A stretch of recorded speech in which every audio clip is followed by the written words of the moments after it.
Hello arene में कल हमने जो लास्ट पॉइंट लिखा था वो हमने ये पढ़ा है कि ये दो तरह की रिएक्शन देते हैं। एक कहलाती है न्यूक्लियोफिलिक सब्स्टिट्यूशन, कि इसका क्लोरीन निकल जाए, कोई दूसरा ग्रुप आके जुड़ जाए, जो बहुत मुश्किल से होती है बट रेयरली। क्यों? क्योंकि इसका क्लोरीन एक तो रेजोनेंस में है, लोन पेयर रेजोनेंस में, एक रीजन। दूसरा रीजन, यहाँ जो कार्बन है वो sp2 हाइब्रिडाइज है, तो ये वाला बॉन्ड छोटा होता है, तोड़ना मुश्किल होता है। एक रीजन, कार्बन की इलेक्ट्रोनेगेटिविटी ज्यादा है, इंटरमीडिएट बहुत कम स्टेबल है, इसलिए कार्बन की ये रिएक्शन नहीं होती। मतलब यहां से क्लोरीन निकालना हेलो एरीन से ऑलमोस्ट नेक्स्ट टू इम्पॉसिबल है, बट हमारी इच्छा ही वो होती है वो काम करके दिखाएं जो इम्पॉसिबल हो, उसको सरल करके दिखाएं, है नहीं है? जैसे आपको याद है ना कि मार्क जुबरबर्ग या किसी एक का डायलॉग है कि मैं अपना काम करने के लिए मोस्ट लेजी पीपल को ढूंढता हूँ, टफेस्ट काम करने के लिए। इसका डायलॉग है, हाँ, बिल गेट्स का। क्यों? क्योंकि वो लेजीएस्ट पीपल कोई ना कोई ऐसा तरीका निकाल लेते हैं जो इजीएस्ट भी होता है उस काम को करने का, नहीं तो टालने का सही। सेम यहाँ पे भी वही है कि यहाँ पे अब हमें क्लोरीन हटाना ही है, तो हमने कल पढ़ लिया था क्लोरीन हटाने के लिए -m ग्रुप अगर लगा हो, और वो भी किस पोजीशन पे लगा हो, ऑर्थो और पैरा पोजीशन पे, तो वो क्लोरीन इजिली हट जाएगा और उसकी ग्रुप की जगह कोई दूसरा ग्रुप न्यूक्लियोफिलिक सब्स्टिट्यूशन कर सकता है। -m ग्रुप कहां लगा हो, लेकिन सिर्फ ऑर्थो और पैरा, मेटा पे नहीं होना चाहिए। अब एक बार इसका प्रूफ दिखा रहा हूं, ऐसा क्यों, ऑर्थो और पैरा ही क्यों, मेटा क्यों नहीं, ठीक है? तो उसका प्रूफ देख लीजिए क्या है। ये है बच्चों क्लोरोबेंजीन सपोज, और इस क्लोरोबेंजीन में लेट सपोज, अभी मैं थोड़ा सा बढ़ा के करना चाह रहा हूं इसलिए यहां लगा है NO2 eight which position, Meta position, sorry para position, ठीक है? अब यहां पे अटैक करने आ रहा है OH नेगेटिव फिनॉल बनाने के लिए, डन। तो OH नेगेटिव अगर अटैक करने आया तो उसको अटैक करना है इस पोजीशन पे, यानी यहां कौन सा चार्ज आएगा बेटा, पॉजिटिव, ठीक है? नेगेटिव सिंगल डबल, ये देखिए ये वाले इलेक्ट्रॉन इधर गए, उल्टा तो नहीं कर दिया मैंने, ये वाले इलेक्ट्रॉन इधर गए, ठीक है? कब गए इधर बताओ, जब ये वाला नेगेटिव चार्ज यहां आया। इस नेगेटिव चार्ज को कौन सा चार्ज चाहिए, पॉजिटिव, ठीक है? तो ये इलेक्ट्रॉन इधर मूव हुए और ये स्ट्रक्चर बन गया। Is it clear? ठीक है? और यहां आ गया OH नेगेटिव, डन। यहां पे कौन सा चार्ज आ गया बेटा, पॉजिटिव, पॉजिटिव सिंगल डबल, ये इलेक्ट्रॉन यहां आ गए, ठीक है? ये इलेक्ट्रॉन अगर यहां आ गए, मैं एक वर्ड थोड़ा सा गलत कर रहा हूं, सॉरी, इसे चार्ज को मुझे क्या कहना है, नेगेटिव, क्योंकि ये इलेक्ट्रॉन यहां गए हैं, तो यहां गए हैं तो ये चार्ज सॉरी नेगेटिव होगा बेटा, एरो सॉरी गलत हो गया। अगर ये नेगेटिव है तो ये वाले इलेक्ट्रॉन इधर आए और ये चार्ज यहां दिखाया जा सकता है, डन। ये रेजोनेंस समझ में आती है इतनी सब बच्चों के? तो अब अगर ये नेगेटिव चार्ज बच्चों यहां आ गया, अब अगर आप अगला स्टेप सोचें तो शायद आपका दिमाग खुल जाएगा, ठीक है? अगला स्टेप क्या है, अगला स्टेप क्या है बच्चों, कि ये नेगेटिव चार्ज फिर सिंगल बॉन्ड फिर डबल, ये इलेक्ट्रॉन यहां, ये यहां, यानी ये नेगेटिव चार्ज रेजोनेंस कहां कर रहे हैं, NO2 ग्रुप में कर रहे हैं, डन। और उसके बाद फिर से हम रिवर्स कर देंगे और लास्ट स्टेप में Cl नेगेटिव हटा देंगे और डबल बॉन्ड बना लेंगे, डन। अब एक बारी सेम क्वेश्चन फिर से रिपीट कर रहे हैं और इसे मिटा भी नहीं रहे हैं कि ये रही बेंजीन रिंग, पहले की तरह ही डबल बॉन्ड दिखाए हैं, ये लगा है Cl, लेकिन अब की NO2 मैंने यहां लगा दिया है बेटा, that is at meta position, ठीक है? क्लियर है? क्या आपको लग रहा है कि मेटा पोजीशन का NO2 रेजोनेंस में टेक पार्ट नहीं करेगा? आ रहा है समझ में? नहीं आ रहा? देखिए ये NO2 ऊपर वाले का तो मिटा दिया मैंने, ठीक है? ये ऊपर वाला क्वेश्चन था। अब यहाँ पे OH नेगेटिव अटैक करने आ रहा है, जल्दी जल्दी बोलते हो क्या होगा? OH नेगेटिव को प्लस चार्ज चाहिए तो ये इलेक्ट्रॉन यहाँ आ गए और ये OH नेगेटिव इस कार्बन पे आ गया। यहां तक थोड़ा बहुत समझ में आया? अगला स्टेप क्या होगा? अगला स्टेप ये ऊपर वाले का NO2 है यार, ठीक है। अगला स्टेप क्या होगा? यहां लगा है Cl और OH दोनों, यहां आ चुका है नेगेटिव और यहां है N डबल बॉन्ड OO। क्या ये नेगेटिव चार्ज NO2 में जा सकता है? Check it. नेगेटिव, सिंगल, फिर डबल, क्या ये रेजोनेंस होगी? नहीं। रेजोनेंस के लिए क्या चीज चाहिए होती है? कॉन्जुगेशन। डबल सिंगल डबल, वहां ये नहीं होता डबल सिंगल सिंगल डबल नहीं होता, एक डबल है फिर सिंगल है फिर डबल होना चाहिए।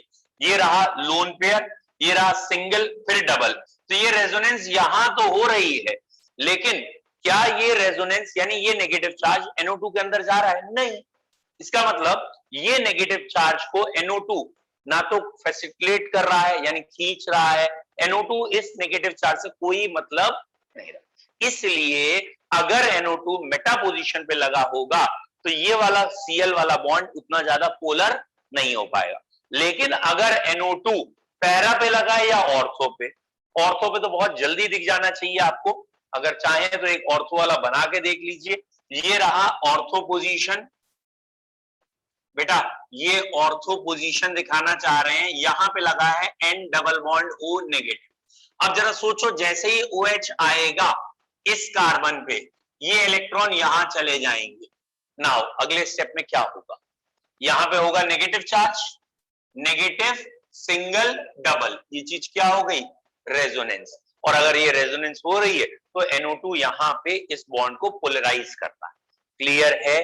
तो एक बारी कोशिश करिए, इसे बना लीजिए, ठीक है। मैं एक दोबारा आपको साथ साथ बनाते जा रहा हूं, जिससे कि एक बेटा दोबारा बनाता हूं, जिससे कि अगर आपको नहीं भी समझ में आया है, ठीक है, मान के चल रहा हूं नहीं आया समझ में, तो एटलीस्ट जब आपके हाथ से खुद बना हुआ हो तो बाद में रिपीट करें तब आ जाए, ठीक है। चलिए हम पहला क्वेश्चन कर रहे हैं पैरा पोजीशन पे नेगेटिव चार्ज लगाते हुए। ये है बेंजीन की रिंग जिसमें 3 पाई बॉन्ड है और ये लगा है Cl और पैरा पोजीशन पे NO2 है। अभी मैंने सीधा NO2 ही लिखा है, इसको ओपन बाद में करेंगे NO2 को, ठीक है।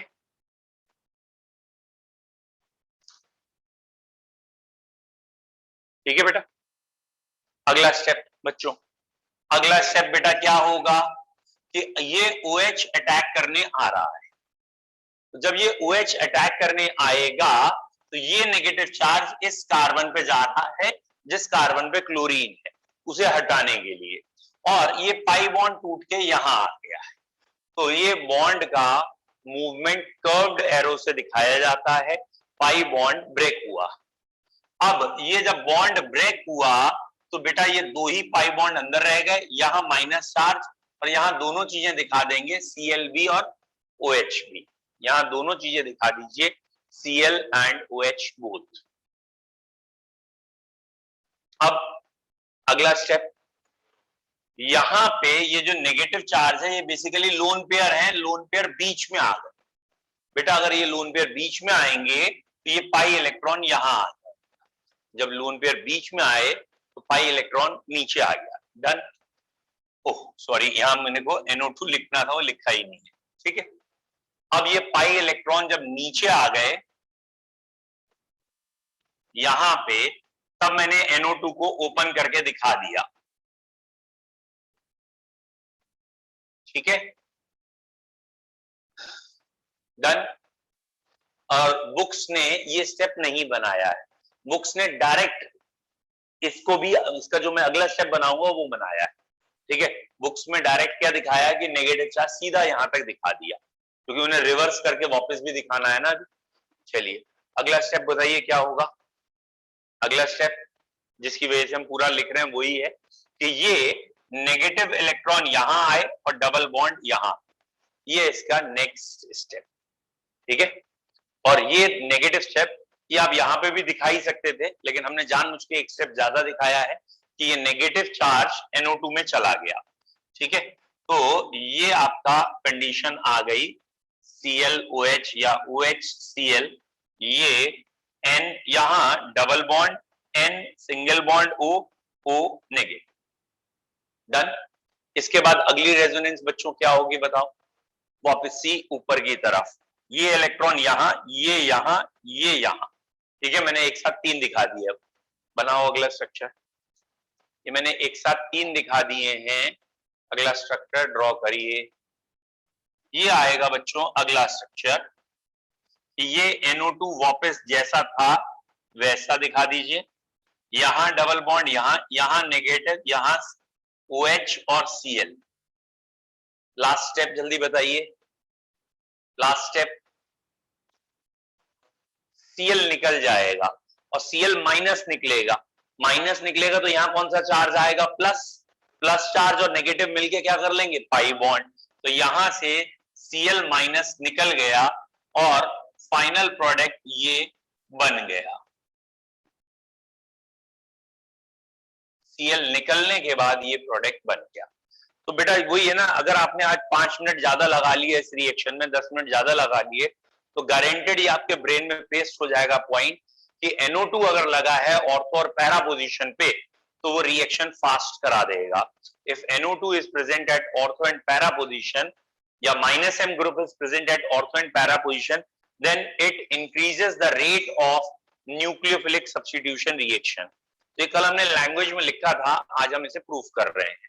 Then it increases the rate of nucleophilic substitution reaction। Done?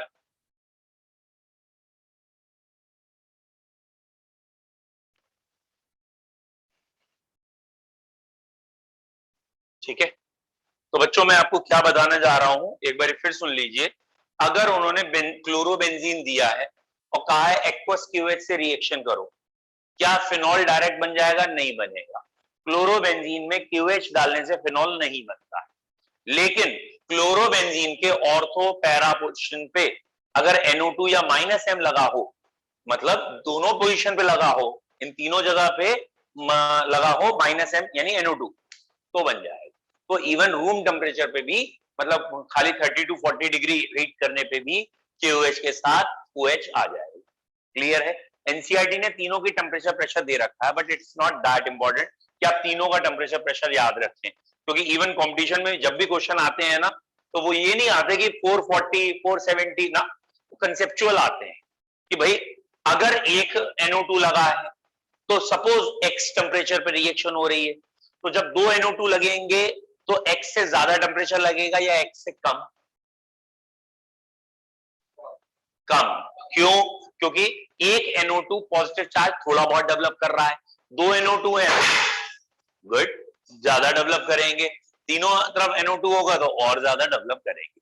बोलो क्लियर है? तो ये हो गया बेटा सब्स्टिट्यूशन। ऐसे ही Cl हटाने की 2-3 रिएक्शन और है, बट हमारे कोर्स में नहीं है, एनसीईआरटी ने एक ही दे रखी है, हमें एक ही पढ़। डन।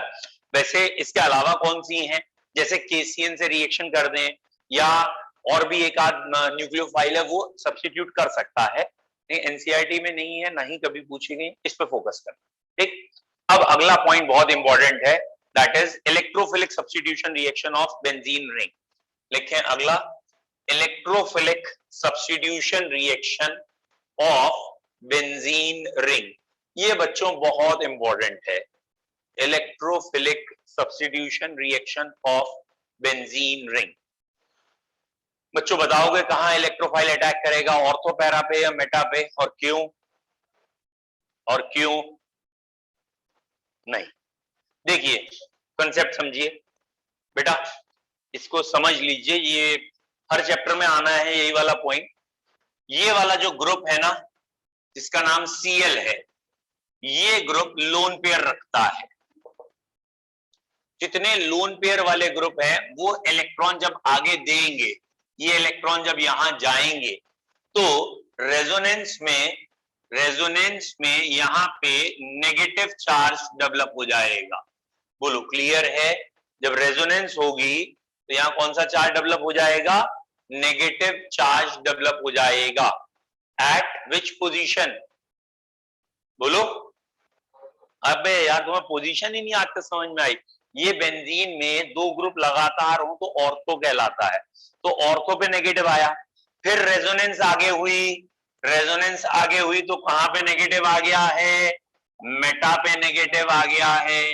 मेटा पे आया, पैरा पे, और फिर रेजोनेंस होगी तो फिर कहां आएगा, ऑर्थो। समझ में आ रहा है? इसको फिर से एक बार रेजोनेंस करूंगा तो कहां नेगेटिव चार्ज दिखेगा, ऑर्थो पे। तो बच्चों पॉइंट क्या आ गया, जितने भी प्लस एम ग्रुप्स होते हैं, जितने भी प्लस एम ग्रुप्स होते हैं वो क्या करते हैं, इलेक्ट्रॉन डेंसिटी बढ़ा देते हैं। कहां पे, ऑर्थो एंड पैरा पे। सीएल भी उनमें से एक है। समझ में आया? बट सीएल थोड़ा सा फितूरी है, उसे अभी बता रहा हूं। पहले आप ये वाला सेंटेंस लिख लीजिए, plus M group increases electron density, plus M group increases electron density at ortho and para position. Plus M group increases electron density at ortho and para position। एक मिनट में पॉज करके, कि lone pair जिन भी groups के पास होता है वो groups कहलाते हैं plus M groups. Lone pair है वो सारे ग्रुप कैसे हैं, प्लस एम।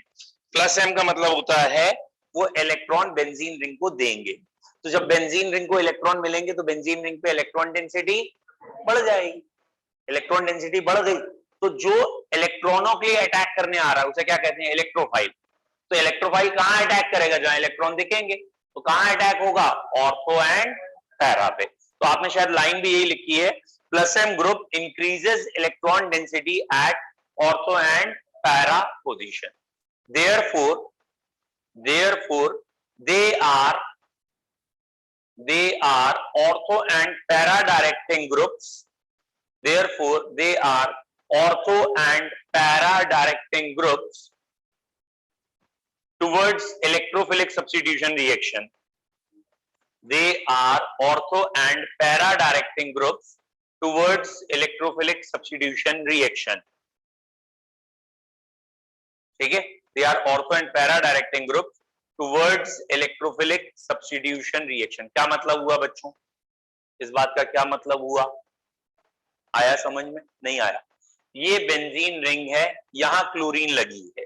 इसका सरल भाषा में ये मतलब है, ये सब अगर हटा दें कि ये रहा क्लोरोबेंजीन और कोई रिएक्शन आप करने जा रहे हो, ठीक है, सपोज आप क्लोरीनेशन ही करने जा रहे हो, तो अगला क्लोरीन अटैक होने आएगा FeCl3 की प्रेजेंस में। तो अब क्लोरीन कहां अटैक करेगा, ये वाले जो क्लोरीन पहले से बैठे हैं ना, ये अपनी ऑर्थो यानी इस पोजीशन पे और इस पोजीशन पे इलेक्ट्रॉन बढ़ा देते हैं। जब इलेक्ट्रॉन बढ़ गए तो इलेक्ट्रोफाइल यहीं आके अटैक करता है, और जब इलेक्ट्रोफाइल बेटा यहीं आके अटैक करेगा तो ये प्रोडक्ट और ये प्रोडक्ट बनेगा। समझ में आया? इसका मिक्सचर बनेगा। तो ortho and para directing group कहने का मतलब कि इन्होंने डायरेक्शन दे दी, इन्होंने अगले आने वाले से कह दिया वहां जाके बैठो। कहां बैठो, अपने से ऑर्थो और अपने पैरों पे अपनी से पैरा पोजीशन। तो ये ortho and para directing group ortho और पैरा पे ले, यहां तक कोई दिक्कत? पहला पॉइंट तो जनरल पॉइंट सबको समझ में आ गया। जनरल पॉइंट क्या है कि क्लोरीन में प्लस एम है, प्लस एम का मतलब इलेक्ट्रॉन बढ़ जाते हैं। कहां बढ़ जाते हैं, ऑर्थो और पैरा पे, इसलिए इलेक्ट्रोफाइल ऑर्थो और पैरा पे अटैक करते हैं और सब्स्टिट्यूशन रिएक्शन शो करते हैं, तो ऑर्थो एंड पैरा सब्स्टिट्यूशन हो जाता है। यहां तक क्लियर है, इलेक्ट्रोफिलिक सब्स्टिट्यूशन, कोई डाउट है यहां तक? बाई चांस, मतलब ऐसे तो कॉम्पिटिशन में होता है, एग्जामिनर पूछ लेता है कि क्लोरोबेंजीन से न्यूक्लियोफिलिक सब्स्टिट्यूशन होना वो कहां होगा, तब आंसर होगा मेटा। भैया समझ में आ गया तब क्यों होगा मेटा, क्योंकि न्यूक्लियोफाइल कहां जाके अटैक करेगा, न्यूक्लियोफाइल जहां इलेक्ट्रॉन कम हो। और अभी हमने कहा कि इसने यहां और यहां इलेक्ट्रॉन बढ़ा दिए, तो इलेक्ट्रॉन यहां कंपैरेटिव कम है। तो लेकिन ये सिर्फ एक्सेप्शनल क्वेश्चन है, जब आप बहुत डीप किसी की नॉलेज चेक कर रहे होते हैं तब होता है। अदरवाइज जनरल क्वेश्चन यही है कि क्लोरोबेंजीन में इलेक्ट्रोफिलिक सब्स्टिट्यूशन कहां होगा, ऑर्थो एंड पैरा पोजीशन। कोई दिक्कत यहां तक? ठीक है। अब अगला पॉइंट जो एक्सेप्शनल है वैसे, वो इसकी वजह से कि क्लोरीन में माइनस आई है। तो पहले सिंपल भाषा में कहें, ये प्रोडक्ट ज्यादा बनेगा या ये प्रोडक्ट, कौन सा प्रोडक्ट ज्यादा बनेगा, ऑर्थो या पैरा? तो यहां पैरा ज्यादा बनता है। कारण, इसका कारण ये है कि ये जो क्लोरीन है इसमें एक और इफेक्ट है। एक तो प्लस एम है जो यहां और यहां बराबर है, और एक और इफेक्ट है जिसका नाम है माइनस आई। बेटा माइनस आई का क्या काम होता है, ये सिग्मा इलेक्ट्रॉन को कुछ खींच लेते हैं अपनी तरफ, थोड़ा सा अट्रैक्ट कर लेते हैं। तो यहां पड़ोस में है तो अट्रैक्ट ज्यादा करेंगे, यहां दूर है अट्रैक्ट करेंगे लेकिन कम करेंगे। और अगर ये इलेक्ट्रॉन खींच रहे हैं तो ये वाला negative charge,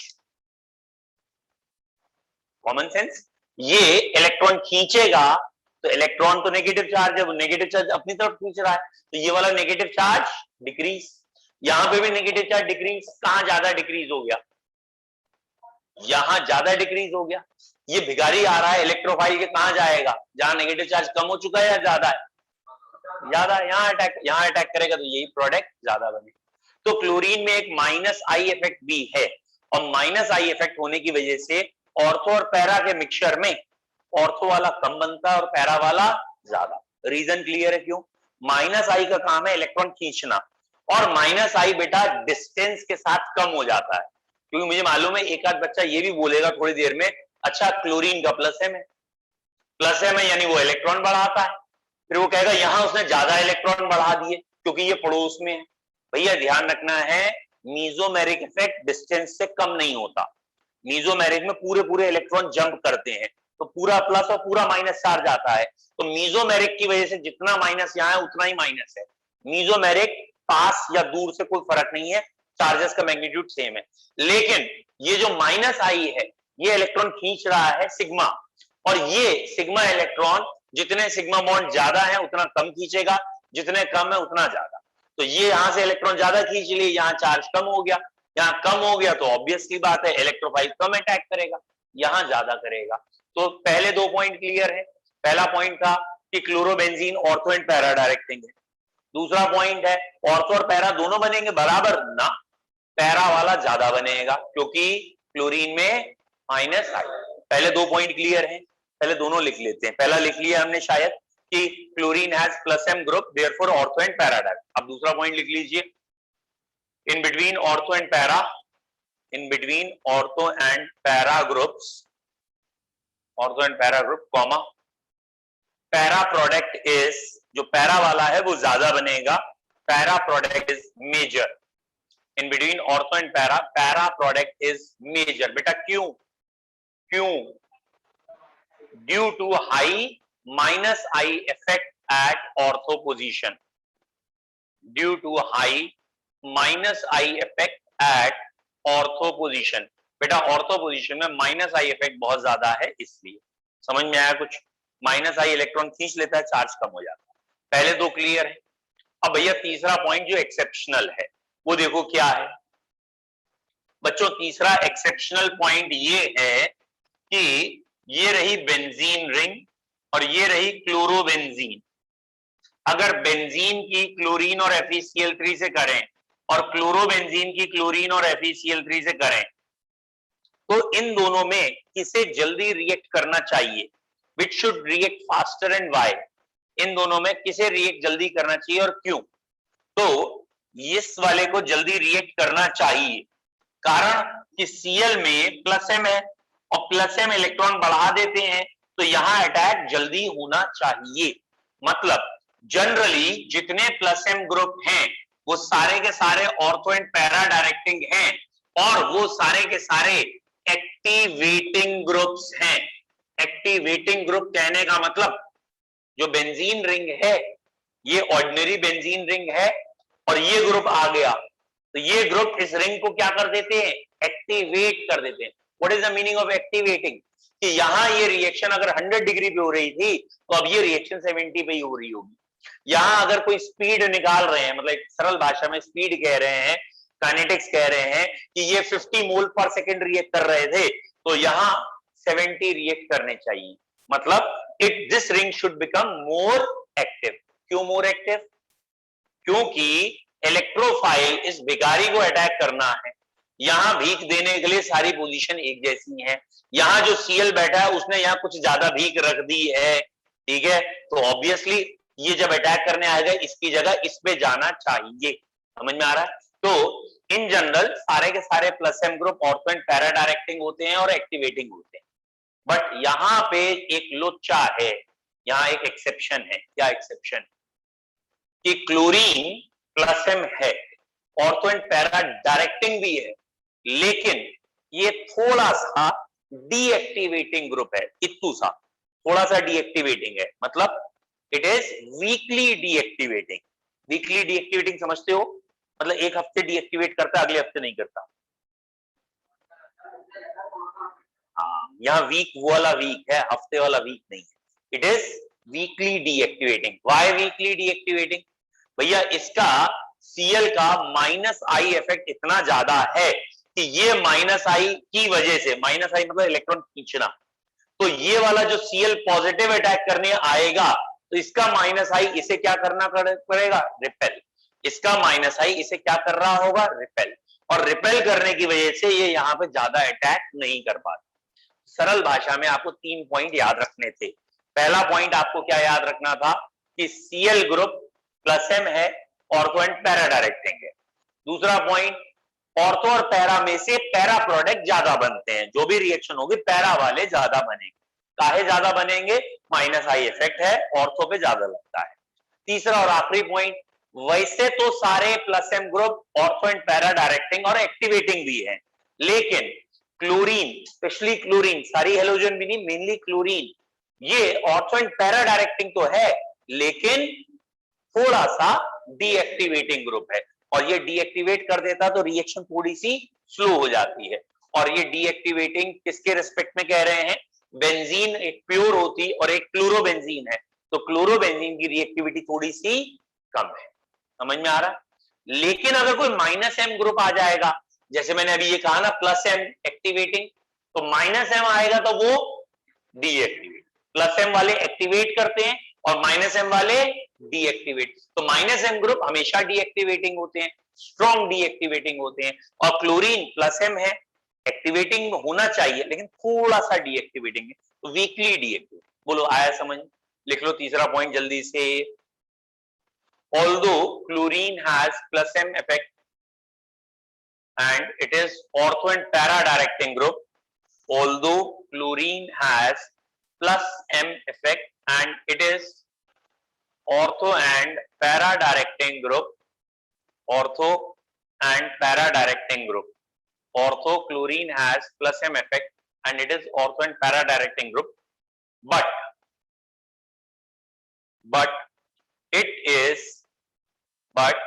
is weakly deactivating group, but it is weakly deactivating group। ये थोड़ा सा deactivating है, but it is weakly deactivating group due to high minus J effect, due to high minus J effect। Capital letter में लिखा करो सारी चीज, ठीक है? आई होप सो आपने सही लिखा हो। क्यों बे, तूने पढ़ा है कोई जे इफेक्ट जी इफेक्ट पढ़ा है इधर? हद करते हो, अभी पढ़ाया इतनी देर, यहाँ बताया बार बार कि यहाँ पे कौन सा इफेक्ट है? Minus I effect. मतलब कोई भी अल्फाबेट उठा के लिख लो। बोले इनने कहा है जे, हम तो लिखेंगे जे, उसे जे नहीं समझे, जी लिख लिया। बोले इज्जत देंगे थोड़ी चीजें, हैं? हद हो गई, कॉमन सेंस नहीं लगाते।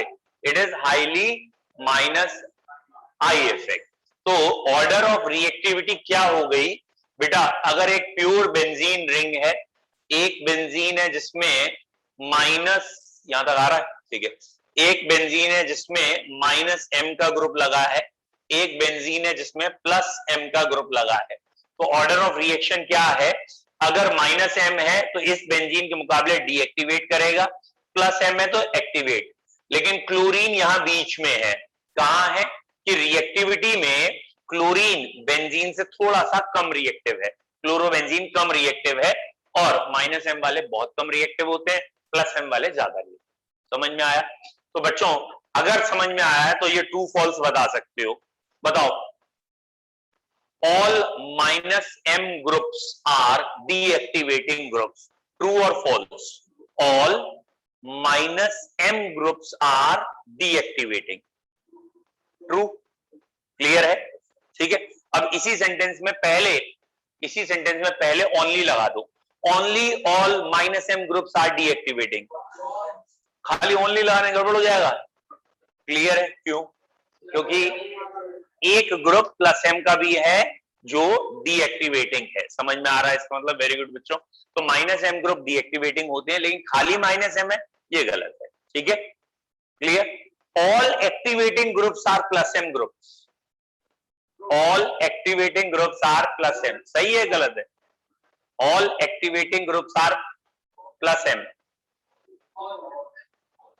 इंग्लिश है ना तो सोच ले पहले हिंदी में ट्रांसलेट करके। ठीक है, वेरी गुड, ट्रू। जो भी एक्टिवेटिंग है वो प्लस एम है। जो भी एक्टिवेटिंग है वो तो प्लस एम ही है। अब इसका उल्टा बोल रहा हूं, all plus M groups are activating. अब फॉल्स है, क्योंकि प्लस एम तो ये दोनों है, लेकिन ये प्लस एम डीएक्टिवेटिंग है, ये प्लस एम एक्टिवेटिंग है। तो all plus M are activating गलत है, but all activating are plus M. जो भी एक्टिवेट है वो प्लस एम है, लेकिन जो भी प्लस एम है वो एक्टिवेटिंग है। ये सही। बोलो क्लियर है? Activating, deactivating, plus M, minus M, ये क्लियर। अब इसकी वही बेसिक 4 रिएक्शन होती हैं बच्चों। बेंजीन रिंग से ना कभी भी ध्यान रखना, डायरेक्ट सिर्फ 5 ग्रुप आप या 5 रिएक्शन कर सकते हैं डायरेक्ट। बेंजीन का H हटा के डायरेक्टली आप सिर्फ 5 चीजें लगा सकते हैं। या तो आप डायरेक्टली हेलोजन लगा सकते हैं, ये प्रोसेस आपका कहलाएगा हेलोजिनेशन। बेंजीन की क्लोरीन FeCl3 से कर दो, क्लोरोबेंजीन बन जाएगी, ये हेलोजिनेशन। या आप नाइट्रेशन कर सकते हैं, HNO3 से रिएक्शन करो, NO2 आ जाएगा, तो बेंजीन का नाइट्रेशन। Very good Ayush. तो हेलोजिनेशन कर सकते हैं, नाइट्रेशन कर सकते हैं। ठीक है, HNO3 के साथ H2SO4 भी होगा, भी लिखेंगे। या सल्फोनेशन कर सकते हैं। समझ में आ गया? सल्फोनेशन मतलब H2SO4 से करोगे SO3H आ जाएगा, 3। और बाकी दोनों है फ्रिडल क्राफ्ट, मतलब या तो बेंजीन की RX से करो एल्काइल, तो फ्रिडल क्राफ्ट एल्काइलेशन, और एक एसाइलेशन, मतलब एक RX से एक RCOCl से। तो ये बेंजीन से सिर्फ 5 रिएक्शन ऐसी हैं, या 4 कह लो, जो डायरेक्ट आएगा। अगर कोई कहे ना बेंजीन से सीधा फिनॉल बनाओ, तो समझ जाना एक स्टेप में बनेगा ही नहीं। क्यों नहीं बनेगा? क्योंकि बेंजीन से डायरेक्ट OH लगाने की कोई रिएक्शन ही नहीं। कोई कहे एनिलीन बनाओ, तो दिमाग में आ जाना चाहिए एनिलीन बेंजीन से डायरेक्ट बनती ही नहीं। पहले बेंजीन से नाइट्रोबेंजीन बनेगी, नाइट्रोबेंजीन का रिडक्शन होगा तो एनिलीन। कोई कहे बेंजीन से बेंजोइक एसिड बना दो, बन ही नहीं सकता डायरेक्ट। बेंजीन को पहले फ्रिडल क्राफ्ट रिएक्शन करके टॉलीन में चेंज करोगे, और जब फ्रिडल क्राफ्ट हो जाएगी फिर अगले स्टेप में बनाओगे बेंजोइक एसिड। या बेंजल्डिहाइड बनाना है तो भी वहीं से बनेगा। मतलब सिर्फ ये 4 ग्रुप ही डायरेक्ट जोड़े जा सकते हैं, या तो हेलोजन जोड़ी जा सकती है। लेकिन दिमाग लगाओ, बेंजीन से हेलोजन जोड़ना मतलब जिसे कहते हैं ना बकवास है। क्यों? वो हेलोजन रेजोनेंस में आ जाती है, तो वो आगे हटती नहीं है। तो बेंजीन का अगर आप हेलोजिनेशन कर भी लेते हैं तो कन्वर्जन में फायदा नहीं मिलता। बेंजीन के हेलोजिनेशन में कन्वर्जन में कोई फायदा क्यों नहीं मिलता? क्योंकि वो हेलोजन हटाना मुश्किल होता है। लेकिन चलो जोड़ सकते हैं। बेंजीन का नाइट्रेशन सबसे इंपॉर्टेंट होता है। अगर नाइट्रेशन करेंगे तो कौन सा ग्रुप आ जाएगा? NO2। और NO2 को ग्रुप का रिडक्शन करते हैं तो क्या आ जाता है? NH2। NO2 का रिडक्शन NH2, ये सबसे इंपॉर्टेंट है। NH2 के बाद एक बच्चा बोला कोई N2Cl ले आते हैं डाइएजोटाइजेशन करके, याद आया? सैंडमेयर गैटरमैन कल पढ़े थे, तो डाइएजोटाइजेशन करके N2Cl आएगा, और N2Cl से लगभग सब कुछ बढ़ जाता है। चाहे क्लोरोबेंजीन बनानी हो, नाइट्रो बनानी हो, साइनो बनानी हो, N2 सबसे जल्दी हटता है। तो सबसे इंपॉर्टेंट है नाइट्रेशन, और दूसरा इंपॉर्टेंट है फ्रिडल क्राफ्ट, क्योंकि वहां से भी कन्वर्जन होते हैं। ठीक है, चलिए अब हमारे जो 5 रिएक्शन है एक एक करके लिख रहे हैं। पहला लिख लीजिए बच्चों, first one is halogenation. Halogenation बेटा जो 2-3 पॉइंट अभी कहे हैं उनको रिवाइज करके हेलोजिनेशन लिखना स्टार्ट करिएगा। हेलोजिनेशन अभी है नो, ठीक है, हेलोजिनेशन। अब मैं इसकी लैंग्वेज नहीं लिखा रहा हूं क्योंकि आपको शायद समझ में आ ही गया है व्हाट इज हेलोजिनेशन। ये है क्लोरोबेंजीन, इसकी रिएक्शन हेलोजन से कर रहे हैं, ठीक है, इन प्रेजेंस ऑफ FeCl3। ठीक है बच्चों, FeCl3 इंपॉर्टेंट है, नहीं लिखो तो रिएक्शन नहीं हो पाएगी, क्योंकि यही अटैकिंग रिएजेंट Cl पॉजिटिव बन पाता है, ये अटैक करने जाता है। बच्चों ये बनेगा, मैंने जानबूझ के पहले पैरा लिख दिया है फिर ऑर्थो लिखा है, ठीक है, मैंने पहले पैरा लिखा है फिर ऑर्थो लिखा है। आई होप तो सब बच्चों समझ में आया पैरा क्यों पहले लिखा है, क्योंकि ये मेजर प्रोडक्ट है। तो अगर आप वो आगे वाला नहीं भी लिखेंगे तो चल जाएगा, तो इसलिए पैरा प्रोडक्ट आर मेजर। पहला क्लियर है? गुड। वो बाकी सब बेकार की बात है बेटा, कैटलिस्ट वेटलिस्ट से कोई मतलब नहीं है, बस यहाँ जो FeCl3 है इन दोनों से रिएक्ट करके FeCl4 पॉजिटिव, Cl4 नेगेटिव और Cl पॉजिटिव बनाता है, ये इलेक्ट्रोफाइल अटैक करने जाता है, इसलिए ये FeCl3 इंपॉर्टेंट है, ठीक है। पहले वाले के नीचे मेजर लिख लेंगे। अगला नाइट्रेशन, ये बड़ा इंपॉर्टेंट है, क्लोरोबेंजीन। बेटा नाइट्रेशन किससे करेंगे? HNO3 एंड H2SO4 से। बच्चों नाइट्रेशन करेंगे HNO3 एंड H2SO4 से, ठीक है। तो बच्चों क्या बन जाएगा? ये बन जाएगा यहां क्लोरीन और नाइट्रो ग्रुप मेटा पे नहीं, सॉरी पैरा पे, ऑर्थो पे भी, पहला वाला मेजर, ठीक है, डन। अब बेटा पता है हमारे कोर्स में क्वेश्चन क्या देते हैं एग्जामिनर? बेंजीन से मेटा नाइट्रोक्लोरोबेंजीन बनाओ। क्वेश्चन समझ में आ गया? बेंजीन से क्या बनाओ? Meta nitrochlorobenzene. कैसे बनाओगे? सुनो, अगर आपके पास बेंजीन है और आप पहले क्लोरीन ला चुके हो क्लोरीनेशन करके, तो क्लोरीन कैसा ग्रुप है? ऑर्थो एंड पैरा डायरेक्टिंग, तो ये तो ऑर्थो और पैरा पे अटैक करेगा। अब उल्टा सोचो, अगर तुम बेंजीन का पहले नाइट्रेशन करा देते तो पहले क्या बन जाता? बेंजीन का अगर तुम नाइट्रेशन पहले कराते, ये बेंजीन है, इसका आपने नाइट्रेशन पहले करा दिया, तो पहले क्या बन गया? नाइट्रेशन से NO2 तो आता है, तो यहां कौन सा ग्रुप आ गया? NO2। बेटा ध्यान से देखो, ये डबल बॉन्ड वाला ग्रुप है, याद आ रहा है? मैंने आपको पहले पढ़ाया होगा SPDM। DM मतलब डबल बॉन्ड वाले ग्रुप मेटा डायरेक्टिंग, SP मतलब सिंगल बॉन्ड वाले group ortho and para directing. तो ये वाला ग्रुप कैसा है? Meta directing. और अब अगर इसका हेलोजिनेशन कर दोगे, इसकी रिएक्शन क्लोरीन FeCl3 से कर दोगे, तो अब मेटा पोजीशन पे क्लोरो आ जाएगा।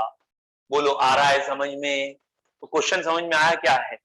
अगर उन्होंने कहा है कि मेटा नाइट्रोक्लोरोबेंजीन लाओ, तो आपको ये तो समझ में आ गया दो ग्रुप लाने, एक नाइट्रो और एक क्लोरो, दो ग्रुप ले जाने, और मेटा पे एक दूसरे की हो, 1,3 पे हो, तो पहले कौन सा ग्रुप ले जाओ? तो बेंजीन पे पहले कौन सा ले जाओगे? पहले हम वो ग्रुप ले जाएंगे जो मेटा डायरेक्टिंग हो, जिससे दोबारा रिएक्शन करें तो मेटा पे ही हो। अगर तुम पहले ले गए क्लोरीन, तो ये तो ऑर्थो एंड पैरा डायरेक्टिंग है, तो अगले स्टेप में मेटा पे कैसे लाएं क्लोरीन? वो तो ऑर्थो और पैरा आ जाएगा। समझ में आ रहा है? तो यहां पहले नाइट्रेशन फिर क्लोरीनेशन, और अगर पहले क्लोरीनेशन फिर नाइट्रेशन कर दिया तो गड़बड़ हो जाएगी। समझ में आ रहा है? पॉइंट क्लियर है? लिख लिया है? नहीं लिख पाए? लिखो नाइट्रेशन। अच्छा बेटा, एक बच्चे ने पूछा what is the criteria for major and minor product in number 2। भैया कोई भी रिएक्शन हो, मेजर और माइनर देखने का तरीका क्या है? बेटा चाहे 1 और 2 हो, हर रिएक्शन में ये वाला ग्रुप जो लिखा है, ये ग्रुप आने वाले को डायरेक्ट कर रहा है कहां बैठो, यानी ये इलेक्ट्रॉन बढ़ा दे रहा है, और अगर इसने यहां इलेक्ट्रॉन ज्यादा कर दिए तो ये जो NO2 प्लस आ रहा है ये यहां ज्यादा आएगा। खत्म। तो बेसिकली ये सब कुछ डिपेंड किस पे कर रहा है? जो ग्रुप पहले से बैठा हुआ है वो प्लस M है या माइनस M है, प्लस I है या माइनस I है, उस पर डिपेंड करता है। चलो बच्चों क्लियर है? अच्छा बच्चों एक दो बातें सुन लो, इसीलिए 2-3 मिनट पहले छोड़ा है। एक तो ना मैं ये चाह रहा हूँ 3 दिन आपका बैच हो जाए इवनिंग 6 to 7, कोई 6:15 to 7 या 6 to 7, ठीक है। ट्यूसडे थर्सडे सैटरडे आपका हो जाएगा, मंडे वेडनेसडे फ्राइडे 11th का हो जाएगा। 6 to 7 में दोनों काम करेंगे। पहले हम पिछला जितने बच्चों को पढ़ना है वो पढ़ लेंगे, या ये कहें कुछ बच्चे कंपटीशन बैच जो चाह रहे हैं रीस्टार्ट करना, वो उसी में कर देंगे, ठीक है। तो अगर आप मान जाते हैं तो हम उसी में आज ही से शुरू कर देंगे, अगर आप मान जाते हैं तो। अब एक दो बच्चों के साथ प्रॉब्लम आ रही है, वो 6 to 7 में कहीं और कोचिंग पढ़ते हैं शायद, तो एक आध दिन आप चाहें तो कर लीजिए 6 to 7 अरेंज, मान जाते हैं तो अच्छा रहेगा, क्योंकि अदरवाइज ऑब्वियस सी बात है हम फिर वही मॉर्निंग में लेके जाएंगे, ठीक है। तो एक बारी आप लोग डिस्कस कर लीजिए आपस में। रुक जाओ यार, अभी काम की बात रह गई है, ठीक है। सेकंड काम की बात ये है बेटा, अभी तक आपके यहाँ होपफुली आज एक मैम का फोन भी आया होगा, ठीक है। तो आज से हमने एक मैम को डिप्यूट कर दिया है, जिससे कि आपके कई बच्चों में कंप्लेंट थी ना कि नोट्स नहीं प्रॉपर पहुंच रहे, क्वेश्चन पेपर नहीं पहुंच रहे, टेस्ट नहीं हो रहे, कॉपी चेक नहीं हो रही, वो सारे काम करने के लिए, क्योंकि अब ऑफलाइन है वो भी आ सकती है, तो अब वो आएंगी। तो अब आपने कुछ नहीं करना, उस ग्रुप में वो भी ग्रुप एडमिन है, आप खाली उन्हें मैसेज डाल दीजिएगा इस टॉपिक के नोट्स। मैं उनको पूरा मटेरियल कल परसों में समझा दूंगा कहाँ रखा है मेरा, मतलब कंप्यूटर में किस फाइल में है। तो आपको जिस टॉपिक के नोट्स चाहिए, ये मतलब हरकत मत करना कि केमिस्ट्री के नोट्स दे दो हमें, पूरी केमिस्ट्री के दे दो, सारे दे दो, ठीक है। तो वो तो मैं उन्हें मना कर दूंगा। एक दो बच्चे हैं वो कहते हैं ना सारे नोट्स दे दो हमें, क्या करें, तकिए के नीचे रख के सोएंगे, डिफ्यूजन से आ जाएगा सब, ठीक है। तो आपको जो जो नोट्स चाहिए वहां से उनसे मिल जाएंगे, तो वो आपको नोट्स में। और शायद आप जानते ही होंगे कि मैथ्स का डेली टेस्ट होता है आपका 5 से 10 क्वेश्चन का ऐप में होता है, जो मैथ्स वाले हैं हो रहा है फिलहाल। मैंने उनको रखा इसीलिए है, मैम को कहा भी यही है, वो डेली आपके 5 से 10 क्वेश्चन ऐप में डाल देंगे, ठीक है। और अगर वो डेली 5 या 10 क्वेश्चन डालेंगे वो ऑब्जेक्टिव होंगे, तो आपका जो अब इस साल 12th का पेपर होना है वो ऑब्जेक्टिव होना है। तो होपफुली डेली, जब मैं कह रहा हूं तो डेली तो नहीं करेंगी, मुझे ही मालूम है, वीक में 3 डेज आप मान के चलिए आपको 10-10 क्वेश्चन, 15-15 क्वेश्चन जो आप टॉपिक पढ़ रहे हो उसका मिल जाएगा। एक्चुअली कोचिंग जब वो सॉरी जब ऐप में हमें डालना पड़ता है ना क्वेश्चन, तो पहले स्निप करना पड़ता है, फिर ऐप में जाके पेस्ट करना पड़ता है, फिर आंसर पेस्ट करना पड़ता है, तब वो होता है, ठीक है। तो आप मेरी पर्सनालिटी से समझ ही रहे हो मैं कितना एक्टिव आदमी हूँ, स्लिम एंड ट्रिम हूँ। तो मैं ये काम ज्यादा नहीं कर पाता ना, और स्लिम नहीं होना चाहता, वो पहले से बहुत हूँ, तो इसलिए अब वो मैम रख ली है तो वो कर लेंगी, ठीक है। तो आपको क्वेश्चन की हो जाएगा, और obviously final and most important, वो फीस का भी हिसाब किताब देख लेंगी आराम से, ठीक है, किस पे कितनी पेंडिंग है।